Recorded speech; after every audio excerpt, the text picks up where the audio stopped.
Although the conspiracy theory that Michelle Obama will be swooping in to replace Joe Biden on the Democratic ticket has been debunked multiple times by Michelle Obama herself, it appears to be the conspiracy theory that will not die. In the aftermath of Hunter Biden's conviction on 3 gun-related charges, we are, what's that phrase I like to use? If you only have a hammer, everything looks like a nail.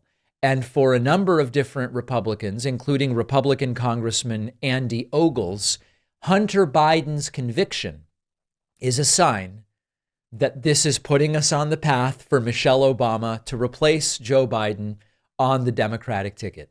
Here is Andy Ogles speaking to Trump brown-noser Maria Bartiromo, and he says, I think this gives Michelle Obama that opening that she's been waiting for.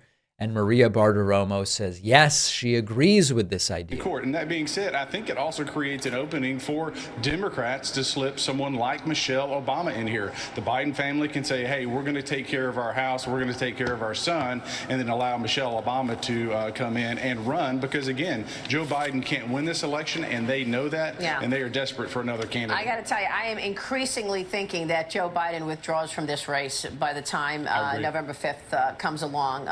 I am buying into what you're saying there because I agree that the Democrats are desperate right now. They are very worried. Former President Trump. Yeah.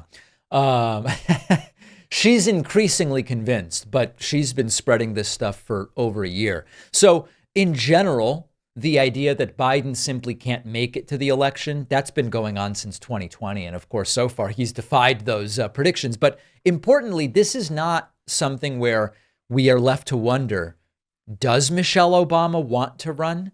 Does Michelle Obama plan to run? She's already addressed this multiple times. Michelle Obama tells Oprah she'll never, ever run for president. That's from Rolling Stone.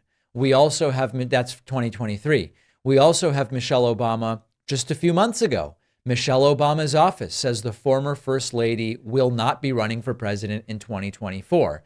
Now, they have an answer to this. If you go to them, and by them, I mean the people who are pushing this conspiracy theory, and you go, listen, she's said she doesn't plan to run. They have an answer.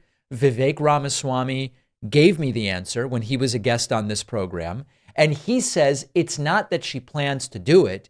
She may not have a choice. They may force her to do it.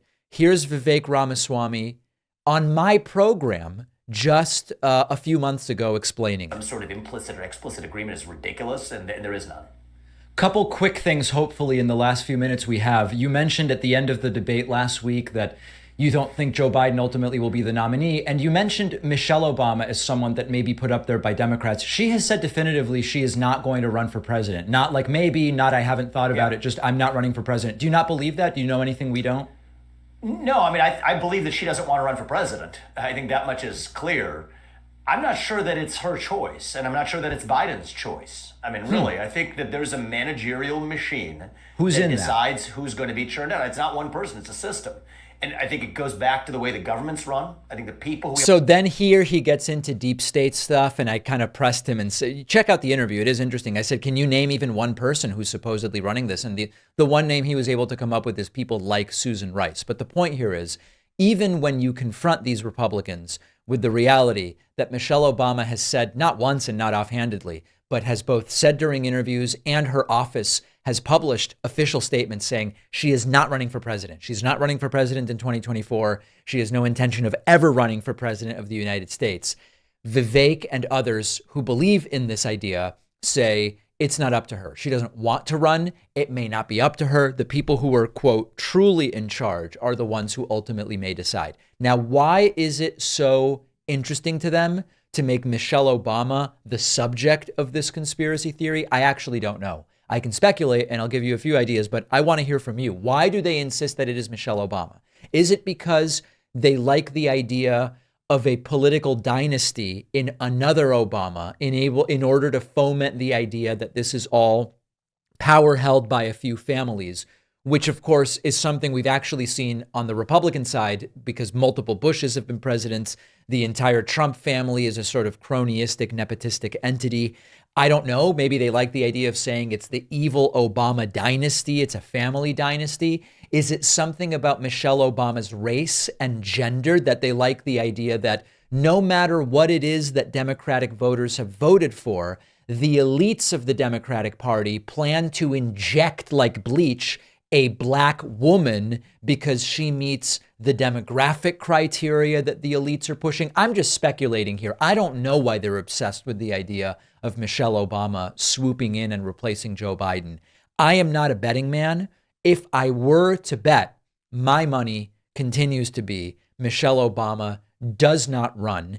And by the way, I don't see any way in which Hunter Biden's conviction lets us step several steps into the future and landing on Michelle Obama running. Now, if you want to make the argument that Joe Biden, who didn't really want to run for a second term, but feels like he needs to because he's the guy that can defeat Trump, that's what Biden has said. If you want to argue that because Biden was so borderline about running for re-election anyway, the family strife of his son being convicted is going to push him over the edge into saying, I'm actually not going to be doing this so I can go and spend time with my family. That's a much more sane and sober argument. In a logistical sense, I don't really believe it makes too much sense. If you think that Hunter Biden is going to end up in prison, which he probably won't, Biden might as well be president. It's not like he's going to be in prison with Hunter Biden. And if Hunter Biden is ultimately going to get probation, it also doesn't really make sense that Biden would say, I'm going to opt out of running for that. So it doesn't make sense in any way. But even stepping back from the Michelle Obama component, it doesn't really make sense. So let me know your thoughts. Why are they obsessed with the idea of Michelle Obama being the one who replaces Biden? Do you believe in any way that Hunter Biden's conviction will impact Biden's run? We'll follow up. info@davidpakman.com. Send us an email. Make sure that you're subscribed on the YouTube channel. We'll hear from a sponsor or two and then continue with the disgusting and cowardly latest statement from Mitch McConnell. Let's say you want to figure out if Trump did use a Nazi slogan in a campaign video, or if it's just a misunderstanding. Ground News is an app and website that gathers news stories from across the world and political spectrum so you can decide for yourself. It's a great tool. I'm happy to be partnering with them for this video. Yes, Trump did in fact use a Nazi slogan in a campaign video he posted, and then he deleted it. On Ground News, I can access almost 200 articles covering the story and see that only 17% of those are right-leaning. No surprise there. Comparing coverage is interesting. Some sources on the left reference his language, comparing him to Hitler, while on the right, RT highlights his explanation of the video, and Israel's Arutz Sheva highlights that he deleted it. The Ground News Blind Spots feature will highlight stories like this that are disproportionately covered by either political side, so you are guaranteed to see the full picture. Sign up through my link for 40% off their Vantage subscription, which gives you access to all of their features. Go to ground.news/Pacman or scan the QR code or click the link in the description.